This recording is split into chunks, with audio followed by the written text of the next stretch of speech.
in your first season for the development of the side you're building at Arsenal? Well, it generates the trust, obviously, when you're winning titles. It generates moments when together you go through good emotions. At the end, brings everybody together. You have memories. There's a lot of things about winning and winning a trophy that is so positive for any group. And when you are in a process, obviously, that makes it even more important. So we have a great opportunity tomorrow. So let's go for it. You spoke about when you won the FA Cup and celebrating and sharing it with the fans. So how different is it going to be tomorrow? Obviously, you're going to play in front of a vast empty Wembley Stadium, not having supporters there for an FA Cup final. Well, for me, I always say that is for me the most beautiful day in English football. The last game of the season, everybody's waiting, everybody's watching, and the atmosphere at Wembley with two halves of that stadium with different colors is incredibly beautiful to play, and it's a shame that we cannot enjoy that moment. Well, good luck. Thank you. Thanks, John. We'll now move to Aidan McGee from Sky Sports. Good morning, Mikel. What would it mean to you personally to win a trophy so early in your managerial career? Well, it would be absolutely great. We've worked so hard since I joined here to try to bring this club back to winning titles. So if we can achieve that, I would be delighted. But not for myself. I think for the players and the club, that they've been through some very difficult moments in the last few seasons, and as well for our fans, because they really deserve to give them some joy and nice moments. Are you surprised at how Olivier Giroud has rebuilt his career in recent months at Arsenal? What kind of threat does he pose to you on the day? Because he wasn't just, as Ian suggested, possibly a little bit underappreciated for Arsenal fans, but I mean, his Chelsea career was going nowhere as well before Christmas. Well, I'm not surprised because I know Oli, and he's a fighter. And even when he was playing for Arsenal, he had some difficult moments, but he always reacts. He always works really hard. Comparing with the greatest is like always, they've done it and they did it for a long period. They were really successful at the club. So any comparison with them is always difficult. I'm glad that he's doing really well. Hopefully tomorrow he won't do that well. 10 points was the difference in the Premier League last season between Arsenal and Chelsea. Do you think that's a fair reflection of the gap in quality between the two teams? Well, at the end of the day, I always say that the league table doesn't lie too much. You can look at some decision, even on the games that we played together, that we could have the gap a little bit smaller, but they've come a long way. They've done a lot of right things this year. I think Frank has evolved the team in a really positive way, and you can see the results that they've been having. You've spoken about Pierre-Emerick Aubameyang previously, but in your heart, do you fear that this might be his last game in an Arsenal shirt? No, I don't have that feeling.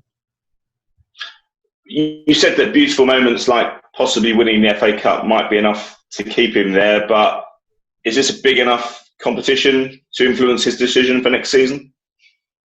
No, what I said is it's a package at the end. You need to have a lot of ingredients on the table to persuade a player of his level to be at this football club. Don't forget that he still has a contract here with us. We wanted to keep him and do it in a more long term, but at the moment he's with us, and I think he should be really proud of where he is as well.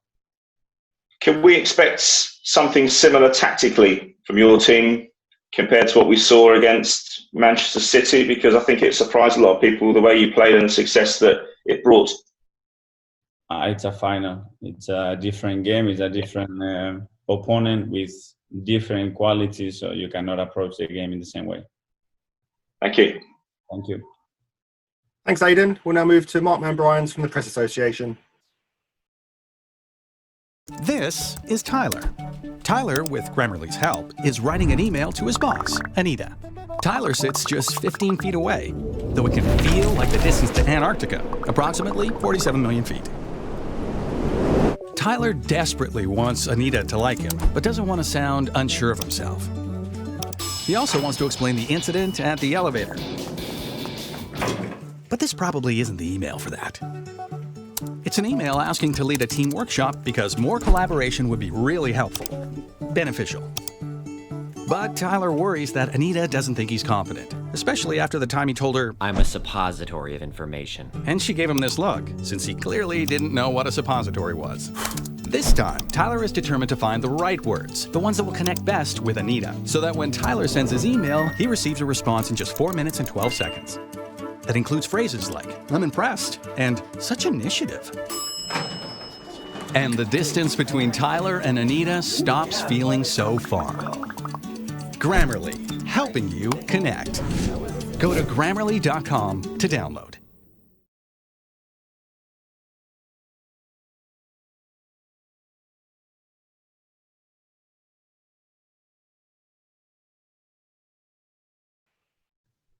Morning, Mikel.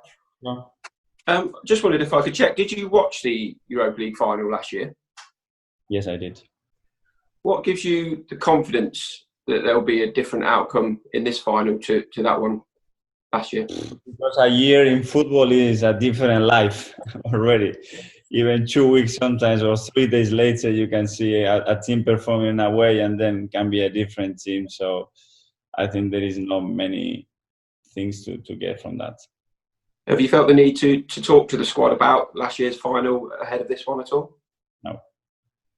Could I also check, obviously you played under the most successful manager in the history of the FA Cup in Arsene. Has he been in touch at all ahead of the final? No, I haven't been in touch with him. I've been in touch in the last few months a few times with him, but not before the final.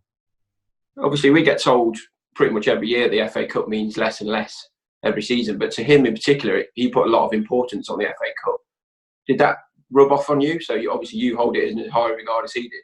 Well, I know what managers think about the FA Cup right now and how difficult it is in the league to win a title. To win the Premier League is only one team, so every trophy becomes massive, and you can see how the competition has evolved. Like the teams, the type of lineups that they used to do before, the type of lineups now, and the importance of everybody is doing. Look at the semi-finals, the teams that were involved. If you compare that with years ago, it's pretty different. So I think that's a good way to measure how the clubs and managers are giving the importance to the competition. And Chelsea, obviously, they finished fourth in the Premier League, so they're assured of European football next year. So in that regard, there's a little bit less pressure on them tomorrow. How much do you have to make sure your players are focused only on winning the cup rather than what that would mean for next season? We have to play the game and try to win the game, perform at the highest level. We know the opponent we're going to have in front of us there, and the rest is a consequence of our performance and what we do on the day. That's it. Great. Thanks, Mikel. Thank you. Thanks, Mark. We'll now move to Nick Callow from Haters. Hi, Mikel. Just want to talk a bit more about the differences between you and Chelsea. You've spoken in recent weeks about trying to close the gap to Liverpool and Man City. It would seem on paper, the players and the current squad, there's not a lot to choose between the two clubs. But in terms of finance and structure and recruitment, is it quite a big gap between you and Chelsea?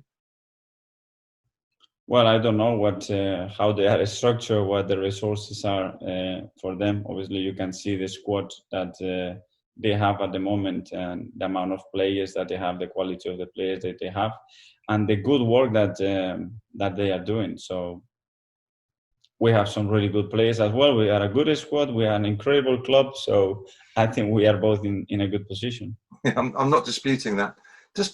You're talking about some of the cup final traditions. Obviously, there's not many you can have this year. Emi Martinez was saying that he's going to miss not being able to see his parents and his brother and other members of his family at Wembley. Who are you going to be missing this weekend? Have you got people coming to England to see you? Or?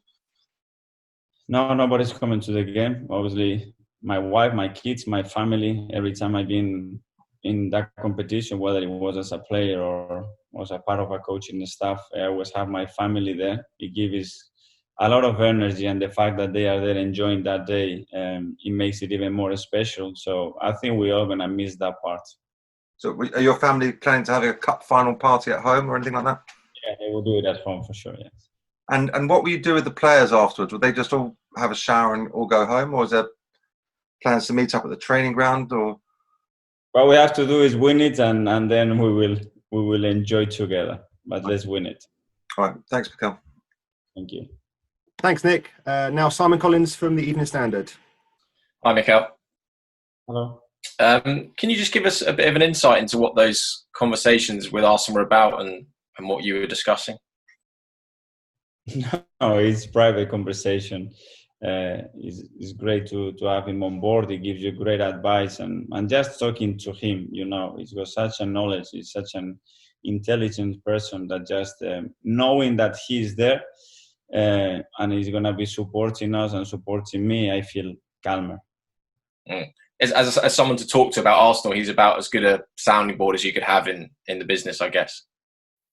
I think in football world that you can talk about anything with him, and you just have to learn, get the book out and take some notes.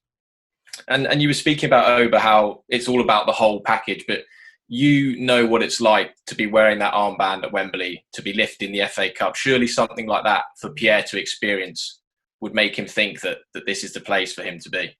Absolutely. I think that has a strong link with everything that you want to experience as a player, and the fact that winning a trophy helps to really believe and feel, wow, I want one or more of those moments as well. If you are wearing the armband and you are able to lift that cup, it's such a moment, and this is going to help for sure.